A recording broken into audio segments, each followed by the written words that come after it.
Malaysia, under Mahathir's leadership, had just reclaimed control of its own resources and wealth. Guthrie's operations were immediately shifted to Kuala Lumpur, and Malaysia had proven itself as a force to be reckoned with. The takeover wasn't just about rubber, it symbolized Malaysia's determination to secure its economic future.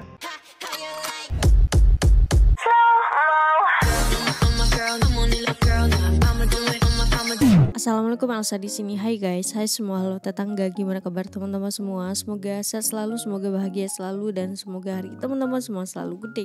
Selamat datang di channel YouTube Elsa Widianti Putri. Oke, hari ini ada video menarik banget yang ingin aku kongsikan kepada teman-teman semua dari channel Economic King. Mantan Perdana Menteri Malaysia yaitu Tun Dr. Mahathir Mohamad pernah mengambil alih salah satu perusahaan terbesar di Inggris hanya dalam waktu 4 jam. Ini adalah sebuah langkah berani yang dikenal sebagai serangan fajar. Mantan Perdana Malaysia ini bukan hanya sekedar pengambilan perusahaan, tapi dia juga memperjuangkan Malaysia untuk mencapai kemandirian ekonomi dan kendali atas sumber daya yang ada di Malaysia, guys. Pada video kali ini tentang bagaimana grow up-nya Malaysia di tangan Tun Dr. Mahathir Mohamad ini pada waktu memimpin Malaysia. Tapi sebelum dimulai video reaksinya, seperti biasa aku mau ajakin teman-teman semua dulu untuk subscribe channel ini dan aktifkan lonceng notifikasinya supaya tidak ketinggalan update terbaru dari channel ini. Dan bagi teman-teman yang mau request bisa banget DM di Instagram aku di @Widianti_Putri. Tanpa berlama-lama, tanpa membuang masa, jumlah kita mulai video reaksinya. Are you ready?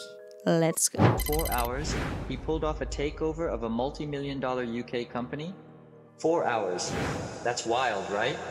And no, we're not talking about some Wall Street big shot.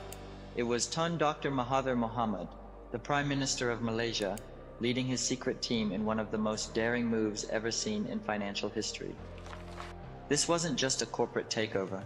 It was about a small, emerging nation reclaiming its destiny. And the whole thing? It all started with rubber. Yes, rubber. Back then, Malaysia was the biggest rubber producer in the world. You'd think that would make the country rich, right? Well, nope. Malaysia was still struggling to lift itself out of poverty. Why? Here's the kicker. Malaysia's vast rubber plantations weren't owned by Malaysians. Instead, UK companies like Guthrie were the ones making bank. They controlled the rubber plantations and sent all the profits back to the UK, leaving Malaysia with next to nothing. Imagine watching your own country's wealth being drained away to fill someone else's pockets. The UK economy thrived, while Malaysia was left behind. How crazy is that? Enter Tun Dr. Mahathir Mohamad. He wasn't like your typical politician. He didn't play golf, didn't smoke, and wasn't from some fancy elite family. He was just a doctor who saw the injustice and decided to act. And to him, the situation wasn't just a financial issue. It was a disease that needed curing. Mahathir didn't want to just treat the symptoms. He wanted to perform surgery and fix the root of the problem. Guthrie wasn't helping. They refused to modernize the rubber plantations and didn't care about the long-term future of the Malaysian economy. Instead, they were focused on draining every bit of profit, leaving Malaysia's future in jeopardy. The final straw? Guthrie started selling off their Malaysian assets without even telling PNB, the Malaysian company that owned 25% of Guthrie. Mahathir had had enough. Enough is enough, he said. The future of 18 million Malaysians was on the line, and waiting any longer could be catastrophic. But Mahathir wasn't about to nationalize Guthrie. That could scare off foreign investors, and Malaysia needed investments to build its economy. Instead, Mahathir had a smarter plan. He was going to play the game just like the British. He would use the capital markets to launch a strategic takeover. The goal? Take control of Guthrie through the London Stock Exchange, using the same financial and legal tools that Britain had been using for decades. There was just one problem: money. Mahathir needed 1 billion Malaysian ringgit, about 75 billion USD in today's terms, to pull this off. That's a ton of cash, right? So where do you get that kind of money when you're an emerging nation? Enter Petronas, Malaysia's oil and gas giant. They stepped up, securing the capital needed for the operation. But having the money was only half the battle. This plan needed to be executed with precision, fast, quiet, and flawless. If anyone in London found out about the plan too soon, it would all fall apart. So, Mahathir gathered a secret team and partnered with some of the Kira-kira biggest siapa di financial balik players in the UK, Dr. Mahathir like ini, guys? Rothschild and Rowan Timnya. Pittman.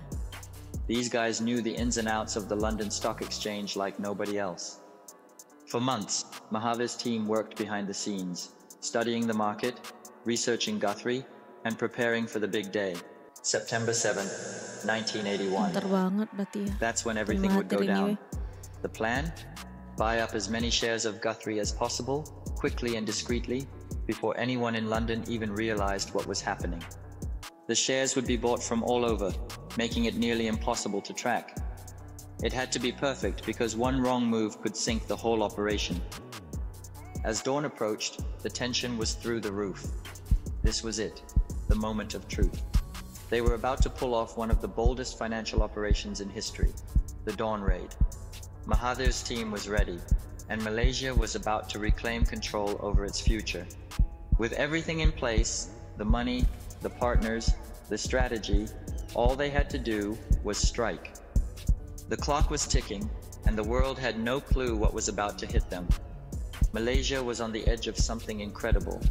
Mahathir's team wasn't just aiming for a business victory. They were about to make a statement to the entire world. They were about to show that Malaysia, once seen as just another former colony, was ready to rise on its own terms and play with the big boys. But would it work? Could this plan really change everything? Or would it all fall apart? And now, the plan is in motion. The Dawn Raid is about to shake up the financial world, and no one in the UK saw it coming. As the dawn of September 7th, 1981 approached, Malaysia's secret plan was set in motion. Mahathir's team, working with financial experts across the globe, began quietly buying shares of Guthrie from markets in Singapore, Hong Kong, and other international financial hubs. The clock was ticking, and the entire operation needed to be completed before London woke up. But the mission wasn't without its challenges. Despite the bold planning and meticulous strategy, a major setback threatened to derail the entire operation. OCBC Bank in Singapore, one of the critical institutions Malaysia needed to secure shares from, rejected Malaysia's offer to buy shares. This wasn't just a minor hiccup. If OCBC didn't cooperate, it could have failed the entire mission.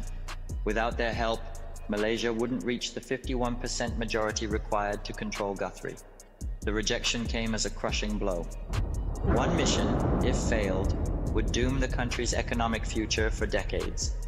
But Tun Dr. Mahathir Mohamad and his team weren't ones to give up. Instead of folding, they reached out to Genting Berhad, Bank Simpanan Nasional, and Kuwait for additional financial support. Kuwait, specifically the Kuwait Investment Office, played a pivotal role by providing the necessary capital to help Malaysia continue buying Guthrie shares. Alongside BSN and Genting, these institutions enabled Permodalan Nasional Berhad, PNB, to acquire the majority shares of Guthrie, allowing Malaysia to successfully complete the raid.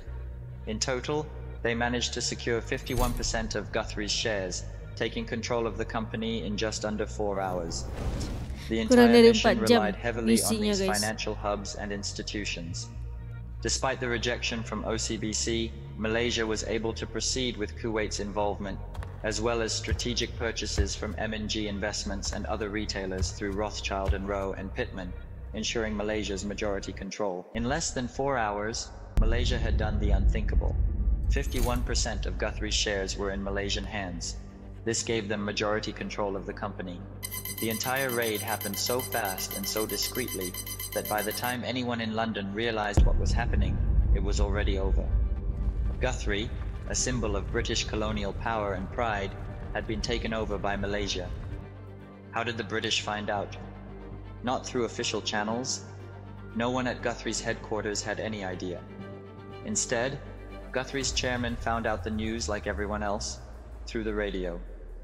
Can you imagine the shock? Waking up one morning and hearing that a company your country has controlled for decades is suddenly gone? The London Stock Exchange was thrown into chaos, and British shareholders were furious. Guthrie, once a crown jewel of the British Empire, was no longer theirs. The implications of the raid were massive. This wasn't just a business move, it was a national statement. Malaysia, under Mahathir's leadership, had just reclaimed control of its own resources and wealth. Guthrie's operations were immediately shifted to Kuala Lumpur, and Malaysia had proven itself as a force to be reckoned with. The takeover wasn't just about rubber, it symbolized Malaysia's determination to secure its economic future. But the raid didn't come without consequences. Britain was humiliated and didn't take it lightly. The British government quickly retaliated. They cancelled subsidies for Malaysian students studying in the UK, making it far more expensive for them to pursue higher education. They also denied Malaysia Airlines additional landing rights at Heathrow, limiting the country's access to one of the world's busiest airports. However, Mahathir wasn't the type of leader to back down. In response to the UK's actions, he launched the Buy British Last policy, a clear message that Malaysia would no longer rely on British goods and services. It was a bold political move that showed Malaysia wasn't afraid to cut ties with its former colonial rulers. And that's when Malaysia turned its eyes to the east. With the Look East policy, Mahathir began strengthening economic ties with Japan and China, shifting the country's trade and diplomatic focus away from the UK and toward these emerging powers. This policy would be pivotal in Malaysia's economic transformation, allowing the country to develop new industries and grow its global presence. The Dawn Raid also marked a significant turning point for Petronas, Malaysia's state-owned oil and gas company. Petronas had played a critical role in funding the operation, and the success of the raid helped boost the company's profile on the global stage. Today, Petronas is one of the world's leading oil companies and a Fortune 500 company. Its rise can be traced back to the ambition and confidence that Tun Dr. Mahathir Mohamad demonstrated during this bold operation. Ironically, despite the initial tension and fallout, the relationship between Malaysia and the UK did eventually recover. Both nations realized that, despite the raid, they needed each other. By 1997, Malaysia's national car company Proton was allowed to enter the UK market, a significant step in mending the relationship. In 1998, Malaysia hosted the Commonwealth Games, solidifying its status as an influential member of the global community. Even the late Queen Elizabeth II herself visited Malaysia, showcasing the renewed respect between the two nations. The Dawn Raid stands as one of the most audacious financial operations in history. Today, Sime Darby, the company that merged with Guthrie, is one of the world's largest producers of certified sustainable palm oil. What started as a covert raid on the London Stock Exchange turned into a monumental victory that reshaped the global economy and allowed Malaysia to take control of its destiny. Dr. Tun Mahathir Mohamad bisa menyelesaikan misi untuk mengambil alih salah satu perusahaan terbesar di Inggris hanya dalam waktu kurang lebih 4 jam dengan tim-tim rahasia mereka. Kira-kira siapa di balik tim rahasia Dr. Tun Mahathir Mohamad ini, guys? Seperti yang di video sebutkan, ini adalah suatu langkah berani yang dilakukan oleh Tun Dr. Mahathir Mohamad untuk kesejahteraan Malaysia dan juga untuk mencapai kemandirian ekonomi atau kestabilan ekonomi lah kurang lebih pada masa itu, guys, pada dekade itu. Dan kita juga bisa mengetahui tadi strategi yang dilakukan Tun Dr. Mahathir Mohamad yang dimana didukung oleh Petronas, Sim Darby dan perencanaan strategis yang luar biasa banget. Jadi ini adalah salah satu langkah berani yang baru aku tahu banget yang dilakukan oleh Dr. Tun Mahathir Mohamad ini, guys, untuk bagaimana dia menyelamatkan negara Malaysia pada waktu itu, guys, yang dianggap remeh, tapi Malaysia punya mantan pemimpin atau mantan perdana menteri seperti ini. Itu luar biasa banget. Oke, semoga video ini bisa memberikan manfaat dan pengetahuan serta ilmu bagi teman-teman semua. Mungkin dari teman-teman ada yang belum tahu, semoga setelah video ini tayang teman-teman jadi tahu bagaimana hebatnya Dr. Tun Mahathir Mohamad ini, guys. So, video kali ini cukup sekian. Bagi teman-teman yang suka sama video ini, jangan lupa untuk like, komen, dan subscribe, dan kita ketemu di next video. Bye bye. Assalamualaikum.